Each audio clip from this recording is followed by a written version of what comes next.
नमस्कार दोस्तों, हमारे YouTube चैनल शिव क्लासेस पर आप सभी का स्वागत है।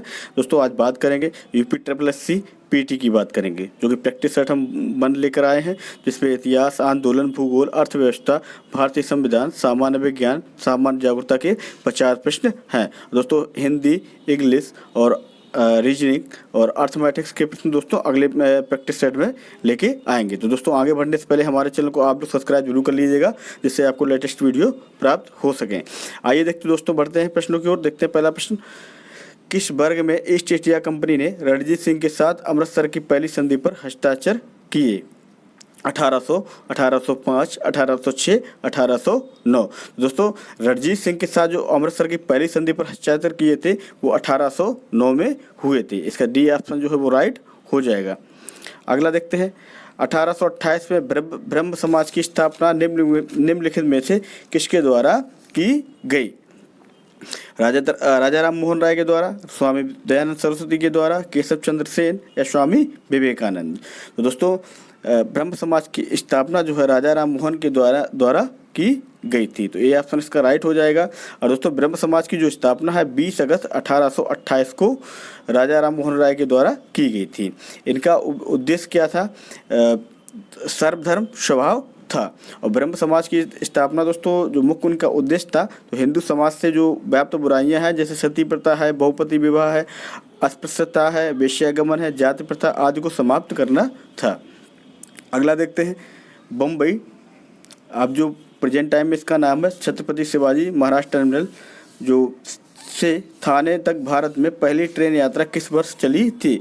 या हम कह सकते हैं भारत में पहली ट्रेन जो है कब चली थी? 1835 में, 1825 में या 1853 में, 1840 में? दोस्तों भारत में जो पहली बार रेलगाड़ी है वो 16 अप्रैल 1853 को मुंबई और ठाणे के बीच चलाई गई थी, जिसकी दूरी दोस्तों कितनी थी? 34 किलोमीटर थी। और दोस्तों भारत की द्वितीय रेल थी वो 1854 में चलाई गई थी, हावड़ा और हुगली के बीच चलाई गई थी। ये भी याद रखिएगा, 1854 में भारत की दूसरी ट्रेन चलाई गई थी। कहाँ से? हावड़ा और हुगली के बीच। इसका दोस्तों पहली जो कब चलाई गई ट्रेन? 1853 में। इसका सी ऑप्शन जो है वो राइट हो जाएगा। अगला देखते हैं, 1764 ईस्वी में ब्रिटिश ईस्ट इंडिया कंपनी द्वारा स्थापित भारत का पहला डाकघर निम्नलिखित में से किस स्थान पर था? ये सिक्किम होगा दोस्तों, पुणे, मद्रास, बॉम्बे। तो दोस्तों जो ब्रिटिश ईस्ट इंडिया कंपनी द्वारा स्थापित भारत का जो पहला डाकघर था दोस्तों वो था बॉम्बे में। तो इसका डी ऑप्शन जो है वो राइट हो जाएगा, बॉम्बे। अगर इसका प्रेजेंट टाइम अब क्या नाम है? मुंबई। अगला देखते हैं, जॉन मार्ले द्वारा तैयार किया गया मार्ले मिंटो सुधार निम्नलिखित में से किस वर्ष में अधिनियम किया गया था? तो दोस्तों हमने कल भी इससे पहले भी एक प्रैक्टिस सेट डाला था, उसमें भी बताया था 1909 में जो है मार्ले मिंटो सुधार जो है प्रस्ताव अधिनियम बनाया गया था। इसका ए ऑप्शन दोस्तों जो है राइट हो जाएगा, 1909। और इम्पॉर्टेंट भी मैंने पहले भी बताया था। यह दोस्तों क्या था? मार्ले मिंटो सुधार जो था 1909 में बांटो और राज करो अंग्रेजों की जो है नीति वैधानिक दर्जा भारतीय परिषद एक्ट 1919 के अंतर्गत किया गया था। और यही दोस्तों क्या था? यही विभाजन का, बंगाल की विभाजन का कारण भी बना था। अगला आता है दोस्तों, अलीगढ़ आंदोलन किसके द्वारा शुरू किया गया था? मौलाना मंजूर एहसान, डॉक्टर मकफूर अहमद एजाजी, सैयद अहमद खान, मोहम्मद अली जिन्ना। तो दोस्तों इसका जो राइट आंसर हो जाएगा सैयद अहमद खान हो जाएगा, क्योंकि अलीगढ़ आंदोलन जो है सैयद अहमद खान के द्वारा शुरू किया गया था। इसका जो राइट ऑप्शन दोस्तों हो जाएगा सी ऑप्शन जो है वो राइट हो जाएगा। अगला देखते हैं, अगला प्रश्न दोस्तों, निम्नलिखित स्थानों में से गदर आंदोलन का आरंभ हुआ था? कहाँ हुआ था? बर्मा, ऑस्ट्रेलिया, संयुक्त राज्य अमेरिका या जापान? दोस्तों जो गदर आंदोलन का जो आरंभ हुआ था वो संयुक्त राज्य अमेरिका से प्रारंभ हुआ था। तो इसका सी ऑप्शन जो है वो राइट हो जाएगा, संयुक्त राज्य अमेरिका। अगला आता है दोस्तों, भारतीय स्वतंत्रता आंदोलन का सरकारी इतिहासकार था? आर.सी. मजूमदार या ताराचंद, वी.डी. सावरकर, एस.एन. सेन? तो दोस्तों भारतीय स्वतंत्रता आंदोलन का जो सरकारी इतिहासकार था उसका नाम था एस.एन. सेन। तो इसका डी ऑप्शन जो है वो राइट हो जाएगा। अगला देखते हैं, स्वतंत्रता पूर्व अवधि में ब्रिटिश सरकार द्वारा भारत में आधुनिक शिक्षा के प्रसार का मुख्य उद्देश्य था। छोटे प्रशासनिक पदों पर नियुक्ति हेतु शिक्षित भारतीयों की आवश्यकता या भारतीय संस्कृति को प्रोत्साहित करना या भारतीय लोगों को आधुनिक बनाना, जिससे वे राजनीतिक जिम्मेदारी में भाग ले सकें। उपयुक्त में से कोई नहीं। दोस्तों, स्वतंत्रता पूर्व जो है अवधि में ब्रिटिश सरकार द्वारा भारत में आधुनिक शिक्षा के प्रकार का उनका जो मुख्य उद्देश्य था वो छोटे प्रशासनिक पदों पर नियुक्त हेतु शिक्षित भारतीयों की आवश्यकता की पूर्ति करना था। इसका जो ए ऑप्शन है दोस्तों वो राइट हो जाएगा। अगला देखते हैं, इंपॉर्टेंट है, भारतीय शिक्षा का मैग्ना कार्टा कहा जाता है। ये क्या कहा जाता है, ये दोस्तों कई बार पेपर में पूछा भी गया है। बोर्ड के घोषणा पत्र, हंटर आयोग, रेले आयोग या सेंट्रल आयोग। दोस्तों सभी को पता है भारतीय शिक्षा का मैग्ना कार्टा जो है बोर्ड के घोषणा पत्र से संबंधित है या बोर्ड का घोषणा पत्र कहा जाता है। और दोस्तों बोर्ड का जो घोषणा पत्र था वो 1854 था, याद रखिएगा। तो ये ऑप्शन इसका जो है राइट हो जाएगा। और दोस्तों जो वुड का जो घोषणा पत्र है दोस्तों किसके द्वारा बनाया गया था, ये भी याद रखिएगा, सर चार्ल्स वुड द्वारा बनाया गया था। और ये 100 अनुच्छेदों का लंबा पत्र था जो कि 1854 में जारी किया गया था। इससे भारतीय शिक्षा पर विचार किया गया और इसके संबंध में जो है सिफारिशें की गई थी। और चार्ल्स वुड द्वारा उस समय ब्रिटिश ईस्ट इंडिया कंपनी के जो बोर्ड ऑफ कंट्रोल के सभापति भी थे। इनके ही निर्देश पर जो है भारतीय शिक्षा का मैग्ना कार्टा कहा गया था, ये भी याद रखिएगा। अगला आता है दोस्तों, द सुंदरबन डेल्टा किस राज्य में स्थित है? असम में, उड़ीसा में, बिहार में, पश्चिम बंगाल में। तो दोस्तों सुंदरबन जो डेल्टा है वो पश्चिम बंगाल के राज्य में स्थित है। इसका जो डी ऑप्शन है वो राइट हो जाएगा, पश्चिम बंगाल। अगला देखते हैं दोस्तों, बवंडर क्या है? हम लोग कहते नहीं, कभी कभी गाँव के लोग कहते हैं बवंडर आ गया, बवंडर हो गया। तो बवंडर क्या है दोस्तों? तो कीबदार बादलों के साथ जोरदार घूमती हुई हवा। वैसे यही है दोस्तों, पहली बात तो यही ऑप्शन आ रहा है, तो ये ऑप्शन इसका राइट हो जाएगा। कीबदार बादलों के साथ जोरदार जो घूमती हुई हवा आती है दोस्तों वो क्या कहलाती है? बवंडर। अगला देखते हैं दोस्तों, इक्वाडोर और पेरू के तट के अंतरिक्ष कभी कभी समुद्र के सतही जल के गर्म होने को क्या कहा जाता है? पल नीलो, ला नीना, कैटरीना या रीतो।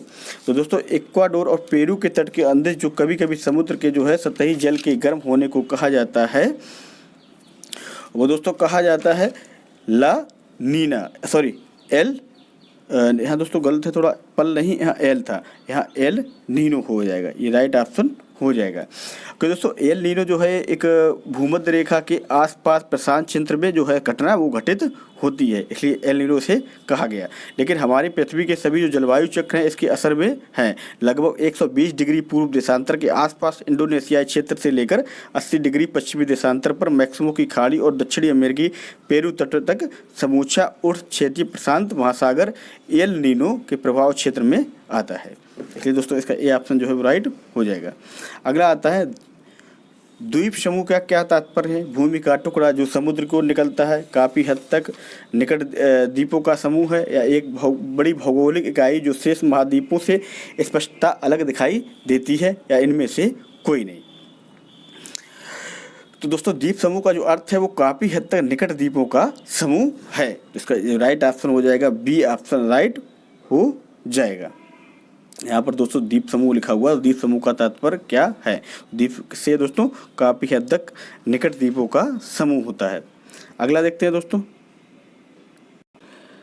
अगला आता है दोस्तों, भारत के निम्नलिखित राज्यों में से किसमें कॉफ़ी का उत्पादन जो है सबसे अधिक होता है? काफ़ी मतलब जो सबसे ज़्यादा कॉफ़ी का उत्पादन कहाँ पर होता है? केरल में नहीं होता है, असम में भी नहीं होता दोस्तों, तमिलनाडु में भी नहीं, कर्नाटक में है जो सबसे ज़्यादा कॉफ़ी का उत्पादन होता है। तो इसका डी ऑप्शन जो है दोस्तों वो राइट हो जाएगा।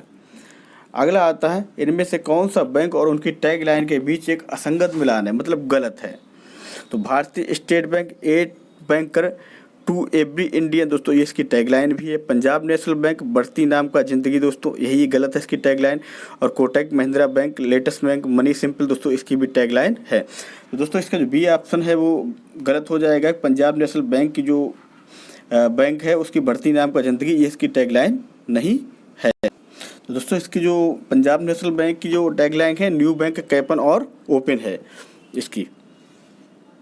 अगला देखते हैं, इनमें कौन सा कारक नहीं है जो भारतीय संविधान के निर्माण में योगदान देता है?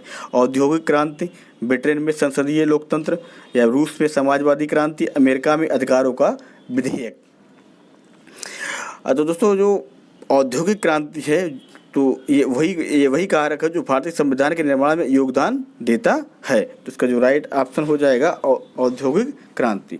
यही जो कारक नहीं है जो भारतीय संविधान के निर्माण में योगदान नहीं देता है, मतलब तो ये ऑप्शन इसका राइट हो जाएगा। बाद बाकी जो है आपके भारतीय संविधान के निर्माण में योगदान देने वाले जो हैं वो कारक हैं। अगला देखते हैं, ब्रिटिश शासन के आगमन से पहले भारत की स्वतंत्र अर्थव्यवस्था थी। उस समय निम्नलिखित में कौन सा प्रमुख व्यवसाय नहीं था? इनके कहने का मतलब है दोस्तों, ब्रिटिश शासन जब था उनके आगमन से पहले भारत की स्वतंत्र जो अर्थव्यवस्था थी उस समय निम्नलिखित में से कौन सा है जो प्रमुख व्यवसाय नहीं था? कृषि, निर्माण, हस्तशिल्प या पर्यटन? तो दोस्तों देखो, कृषि तो थी, हस्तशिल्प भी था, निर्माण भी था दोस्तों, मगर पर्यटन नहीं था उस समय। मतलब घूमने के आने जाने के जो हैं पर्यटन के क्षेत्र वो नहीं थे। तो इसलिए इसका डी ऑप्शन जो है वो राइट हो जाएगा। अगला देखते हैं, 1991 की नई उदार आर्थिक नीति का परिचय के साथ भारतीय अर्थव्यवस्था ने इसके अलावा निम्नलिखित सभी के माध्यम से मौजूदा आर्थिक समस्याओं को संबोधित किया था? औद्योगिकरण, वैश्वीकरण, निजीकरण या उदारीकरण? तो दोस्तों जो संबोधित समस्याओं को संबोधित किया था वो किसको लेकर किया गया था? औद्योगिकरण को लेकर। तो इसका ए ऑप्शन जो है वो राइट हो जाएगा। अगला आता है दोस्तों, राज्यसभा की विशेष शक्ति और इस आशय का प्रस्ताव अपनाकर संविधान के अनुच्छेद में दिया गया कि वह राज्य सूची में शामिल किसी भी मामले के संबंध में कानून बनाने के लिए संसद को सशक्त बना सके। दोस्तों कौन से मतलब अनुच्छेद में दिया गया है? तो 128 अनुच्छेद, 198, 223 या 249? दोस्तों 249 के जो अनुच्छेद है तो उसमें दिया गया है ये कि इस बार राज्यसभा की विशेष शक्ति का इस आशय का प्रस्ताव अपनाकर संविधान में लागू कर सके और संसद को सशक्त बना सके इस कानून को लेकर। तो 249 में है, तो इसका डी ऑप्शन जो है वो राइट हो जाएगा। अगला देखते हैं, 5वें अनुसूचित क्षेत्रों वाले कितने राज्य पंचायतों से संबंधित अधिनियम 1996 के तहत आते हैं? 7, 9, 10 या 13? तो दोस्तों जो संबंधित अधिनियम 1996 के तहत आते हैं वो 10 आते हैं। इसका सी ऑप्शन जो है वो राइट हो जाएगा। अगला आता है, अनुच्छेद के प्रावधानों के तहत लोकसभा और राज्यसभा की संयुक्त बैठक को राष्ट्रपति द्वारा बुलाया जा सकता है। मतलब कि लोकसभा और राज्यसभा की जो संयुक्त बैठक को लेकर राष्ट्रपति द्वारा बुलाया जाता है वो किस अनुच्छेद के प्रावधानों के तहत है? 93, 105, 108 या 116? तो दोस्तों 108 जो अनुच्छेद है उसके तहत बुलाया जाता है। तो सी ऑप्शन इसका जो है वो राइट हो जाएगा। अगला देखते हैं, लोकसभा में मतदान करते समय टाई की स्थिति में के पास में वोट डालने का अधिकार होता है? प्रधानमंत्री के पास, स्पीकर के पास, राष्ट्रपति के पास या उपराष्ट्रपति के पास? दोस्तों लोकसभा में मतदान करते समय जो टाई की स्थिति में जो है स्पीकर के पास जो है वोट डालने का अधिकार होता है। तो बी ऑप्शन इसका जो है वो राइट हो जाएगा, स्पीकर। अगला देखते हैं दोस्तों, और दोस्तों आगे बढ़ने से पहले हमारे चैनल को सब्सक्राइब कर लीजिएगा जिससे कि आपको लेटेस्ट वीडियो जो है प्राप्त हो सके। अगला आता है, ग्राम सभा में निम्न में से कौन शामिल है? ग्राम विशेष में रहने वाले सभी व्यक्ति या वे सभी व्यक्ति जिनके नाम गांव विशेष में पंचायत के लिए मतदाता सूची में दर्ज हैं, या गांव के विशेष के सभी वयस्क पुरुष, या वे सभी व्यक्ति जो साक्षर है?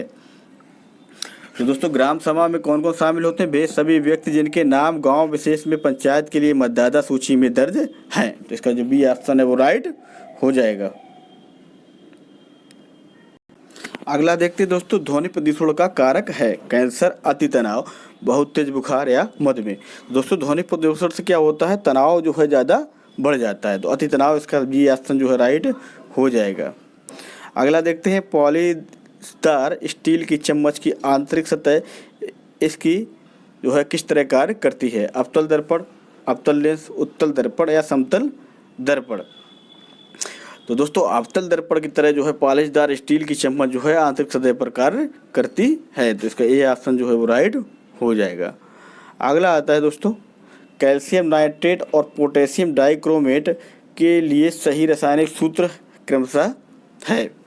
तो दोस्तों इसका जो कैल्शियम नाइट्रेट और पोटेशियम डाइक्रोमेट के जो सही रासायनिक सूत्र हो जाएगा वो CaNO3 का होल ट्वाइस एंड K2Cr2O7। ये पोटेशियम डाइक्रोमेट को तो सभी को दोस्तों पता होगा K2Cr2O7, और कैल्शियम नाइट्रेट का है CaNO3 का होल ट्वाइस। याद रखिएगा दोस्तों, ये इसका सी ऑप्शन जो है वो राइट हो जाएगा। अगला देखते हैं दोस्तों, दो अम्लक्षारीय तरल पदार्थों का पृथक्करण उनके अंतर के आधार पर किया जाता है, घनत्व के आधार पर, आयतन के आधार पर, अपवर्तक संसूचकों या द्रव्यमान। तो दोस्तों जो अम्लक्षारीय तरल पदार्थों का परीक्षण है तो उनके जो द्रव्यमान उनके जो घनत्व में अंतर के आधार पर जो है वो किया जाता है। तो इसका ए ऑप्शन जो है वो राइट हो जाएगा। अगला देखते हैं दोस्तों, जब एक विमान तेजी से आगे बढ़ता है तो दाब के साथ क्या होता है? पंखों के नीचे और ऊपर का दाब समान रहता है, पंख के ऊपर का दाब और पंख के नीचे के दाब से अधिक होता है, या पंख के नीचे का दाब पंख के ऊपर के दाब से अधिक होता है, या पंखों के ऊपर और नीचे का दाब बढ़ जाता है।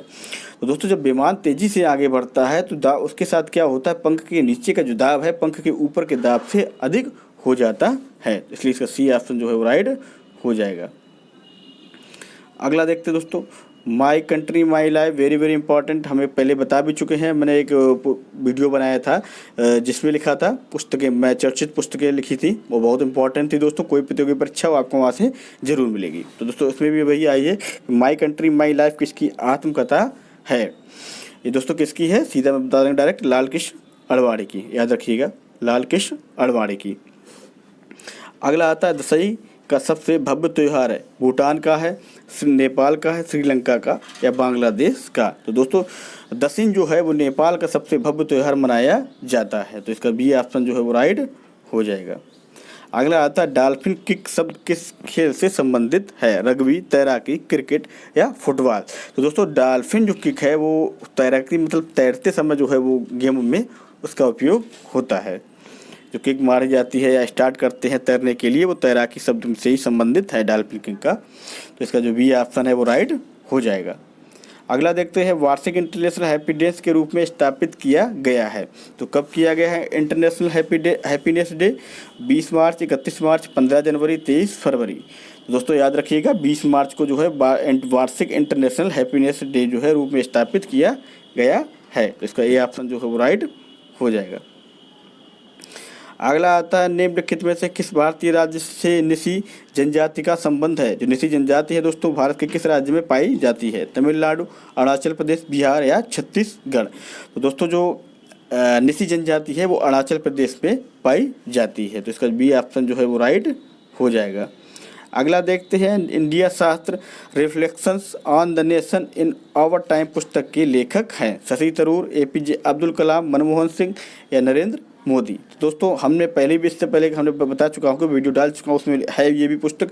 ये दोस्तों किसकी है? India Shastra reflection on the nation in our time, दोस्तों किसकी है? शशि थरूर की, तो इसका ए ऑप्शन जो है वो राइट हो जाएगा। अगला आता है, राजत रंगड़ी पुस्तक के लेखक कौन हैं? कालिदास, सोमदेव, बाणभट्ट या कल्लड़? दोस्तों सभी को पता होगा राजत रंगड़ी पुस्तक के लेखक कौन है? कल्लड़। ये टेट से लेकर तमाम प्रतियोगी परीक्षाओं में पूछा गया क्वेश्चन है। अगला देखते हैं, पुस्तक the bird of the time, songs of life, death and the spring के लेखक कौन हैं? कमल छुरैया, रविंद्रनाथ टैगोर, सरोजनी नायडू या विक्रम सेठ? तो दोस्तों पुस्तक the bird of time, songs of life, death and the spring के जो लेखक हैं वो सरोजनी नायडू की पुस्तक है, तो इसका जो राइट ऑप्शन हो जाएगा सी ऑप्शन राइट हो जाएगा। अगला आता है, लुसाई बोली किस राज्य में बोली जाती है? एक लुसाई जो भाषा है बोली है किस राज्य में बोली जाती है? मिजोरम में, मणिपुर में, केरल में या गोवा में? तो दोस्तों लुसाई बोली जो है वो मिजोरम में बोली जाती है, इसका जो राइट ऑप्शन हो जाएगा ये ऑप्शन राइट हो जाएगा। अगला आता है, रेहू खीम या काउरी शाल किस राज्य से पारंपरिक परिधान है? उड़ीसा, असम, झारखंड या नागालैंड? तो दोस्तों यहाँ पर पूछा गया है रेहू खीम या काउरी शाल जो है किस राज्य पारंपरिक परिधान है? उड़ीसा, असम, झारखंड, नागालैंड? दोस्तों रेहू जो खीम है वो नागालैंड के राज्य से पारंपरिक परिधान से संबंधित है, तो इसका डी ऑप्शन हो जाएगा नागालैंड।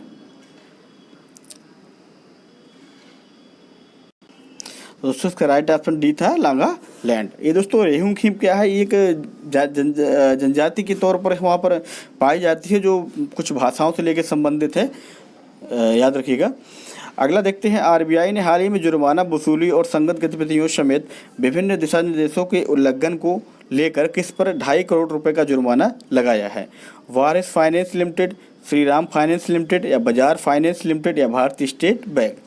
तो दोस्तों आरबीआई ने जो हाल पर जो जुर्माना लगाया है संग्रह गतिविधियों और समेत विभिन्न दिशा निर्देशों का उल्लंघन को लेकर वो बजाज फाइनेंस लिमिटेड पर लगाया है। सी ऑप्शन इसका जो है राइट हो जाएगा। अगला देखते हैं, केंद्रीय खेल मंत्री किरण रिजिजू ने हाल ही में किस शहर में असम राइफल पब्लिक स्कूल का खेलो इंडिया स्पोर्ट स्कूल के रूप में शुभारंभ किया है? शिलांग में, गुवाहाटी में या मैसूर में या चेन्नई में? तो दोस्तों जो केंद्रीय खेल मंत्री हैं कौन? किरण रिजिजू। इन्होंने क्या किया है कि खेलो इंडिया स्पोर्ट स्कूल के रूप में शुभारंभ किया है, वो शिलांग में शुभारंभ किया है, इसलिए ये ऑप्शन इसका जो है राइट हो जाएगा। अगला देखते हैं, विश्व ब्रेल दिवस कब मनाया जाता है? वेरी वेरी इंपॉर्टेंट, मैं डायरेक्ट बता दे रहा हूँ। विश्व ब्रेल दिवस दोस्तों वो 4 जनवरी को मनाया जाता है, इंपॉर्टेंट है, ध्यान रखिएगा। अगला आता है, वियतनाम ने हाल ही में अपनी आकर्षक कीमतों के कारण किस देश से खाद्यान्न विशेषकर चावल खरीदना शुरू किया है? वियतनाम ने नेपाल के साथ, चीन के साथ, भारत या जापान के साथ? तो सीधी सी बात है, किसके साथ? चावल कहाँ? भारत के साथ। तो इसका सी ऑप्शन राइट हो जाएगा, भारत। वियतनाम ने जो है भारत में आकर्षक कीमतों के कारण किस देश के साथ जो है विशेषकर चावल खरीदना शुरू किया है? भारत के साथ। अगला देखते हैं, किस राज्य सरकार ने किसानों की आय को दोगुना करने हेतु एक विशेष कार्यक्रम शुरू करने की घोषणा की है? बिहार राज्य, पंजाब, उत्तर प्रदेश, कर्नाटक? तो दोस्तों उत्तर प्रदेश राज्य जो है किसानों की आय को दोगुना करने के लिए एक विशेष कार्यक्रम की जो है घोषणा की है। और किसके तहत दोस्तों? किसान कल्याण योजना के तहत, ये भी याद रखिएगा। अगला देखते हैं दोस्तों, हाल ही में किस देश ने अपने राष्ट्रगान में एक शब्द को बदल दिया है? चीन, ऑस्ट्रेलिया, नेपाल, जापान? दोस्तों बहुत चर्चित प्रश्न है, और ये ऑस्ट्रेलिया ने बदला है अपने लाइन में, वन शायद वन फ्री वन ऐसे कुछ है, मुझे याद नहीं आ रहा दोस्तों अभी। ये ऑस्ट्रेलिया ने ही अपना जो है राष्ट्रगान में एक शब्द को बदल दिया है, फ्री शब्द है उसको बदला है दोस्तों, याद रखिएगा, बहुत इंपॉर्टेंट है। अगला आता है, तमिलनाडु सरकार ने ई वाहनों पर कितने प्रतिशत में जो है छूट कर दी है? 60%, 25%, 100% या 50%? तो दोस्तों तमिलनाडु सरकार ने ई वाहनों पर जो है जो टैक्स लगता था वो छूट कर दिया, 100% जो है फ्री कर दिया है। तो इसका सी ऑप्शन जो राइट हो जाएगा।